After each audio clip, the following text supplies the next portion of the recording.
Hey guys! Welcome to Bhogi mini vlog. ప్రతిసారిలా కాకుండా ఈసారి ఎర్లీ మార్నింగే లేచి, ముగ్గు పెట్టేసి, సున్నిపిండి, నువ్వుల నూనె, కుంకుడుకాయతో ఒక ట్రెడిషనల్ బాత్ తీసుకున్నాను. చాలా రిలాక్సింగ్‌గా అనిపిచ్చింది.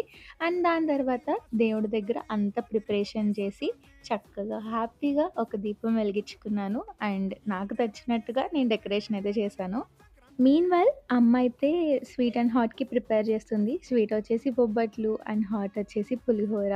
టేస్ట్ వైస్ అయితే క్రేజీ వచ్చింది. చాలా బాగున్నాయి. ఆ తర్వాత భోగి మంటకంతా నీట్‌గా అరేంజ్ చేసుకొని ప్రిపరేషన్ అయిపోయిన తర్వాత భోగి మంట కూడా వేసేసాం. అండ్ ఫైనల్‌గా చేసిన స్వీట్ అండ్ హాట్‌ని దేవుడికి నైవేద్యం పెట్టి, ఈ బుడ్డోడికి భోగిపళ్ళు పూస్తున్నారని పిలిస్తే అక్కడికి వెళ్ళి ఆ పేరంటకం కూడా అటెండ్ అయ్యి ఇంటికొచ్చి అమ్మ చేసిన పులిహోర, బొబ్బట్లని ఫుల్‌గా ఎంజాయ్ చేశాను. మా భోగి పండగైతే ఇలా గడిచింది. మరి మీరెలా సెలబ్రేట్ చేసుకున్నారో కామెంట్ చేసేయండి. మీ కామెంట్స్ కోసం ఎదురు చూస్తూ ఉంటాను. సబ్స్క్రైబ్ చేసుకోండి. ఇంకొక వీడియోలో మళ్ళీ కలుద్దాం.